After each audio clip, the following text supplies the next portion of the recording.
Hey guys, Matt here. This is my review of World War Z. This movie is directed by Marc Forster, who previously directed Quantum of Solace and Stranger Than Fiction, and the movie stars Brad Pitt.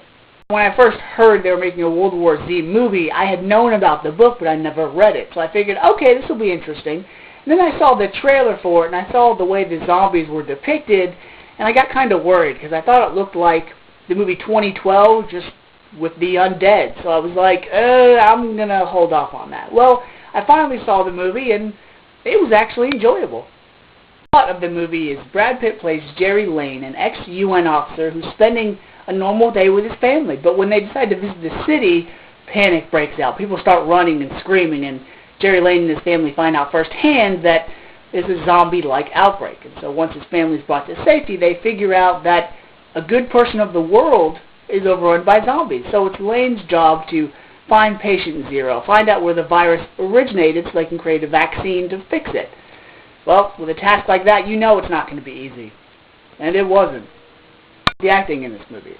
Now, let me start with the supporting characters first. Alright, you have Brad Pitt, who has a family, a wife and 2 kids. And the family, was in the beginning of the movie, and I liked the beginning because it showed him, taking his family along as they were surviving this chaos. But after the first act in the movie, his family really didn't serve any purpose because, as the audience, you really didn't care for them. All you knew was that Brad Pitt cared for them, and that's all that mattered. And then you have side characters like James Badge Dale, who played the main Army Ranger type guy with the beard that he helped Brad Pitt in South Korea. He did a good job. I wish he was more in the movie, but he wasn't.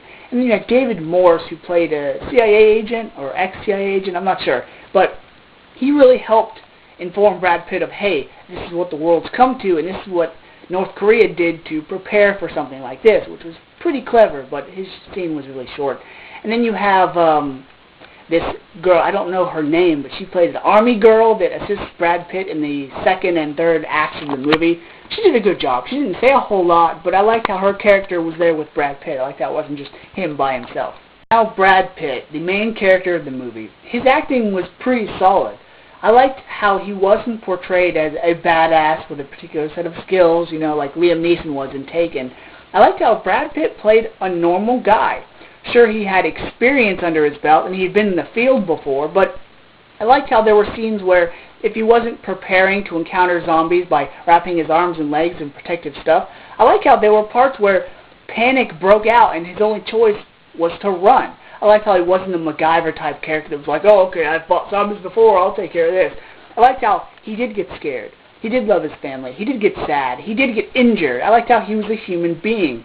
So it really made this whole movie like it could actually happen. The movie itself. For the most part, the movie was enjoyable. For the first and second act, you were engaged in the movie. You were like, oh my gosh, what's going to happen next?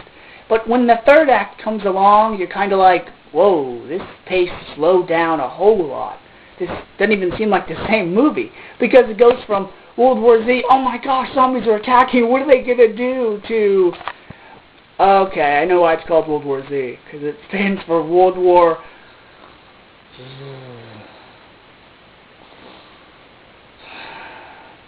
Now, that's not to say that the third act isn't intense and riveting, because they do a good job of showing you what the zombies are like close up and how they move and act, but it just slows down a heck of a lot. There's a part in the movie, let me just say, after a plane scene, where you're like, oh my gosh, please don't end the movie like this. But then the movie keeps going, which is good. But then when the movie is over, it's kind of like wrapped up in a montage, and I personally would have liked to have seen maybe just a sequel and then figure out everything in that movie rather than them go, oh, okay, we figured it out, here's how it ends, let's wrap it up. Because it's too hunky-dory for me.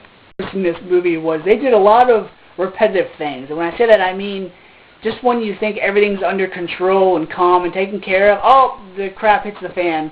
Okay, no, wait, everything's calm again, under control. All right, it hits the fan again. It was like reading the Walking Dead graphic novel.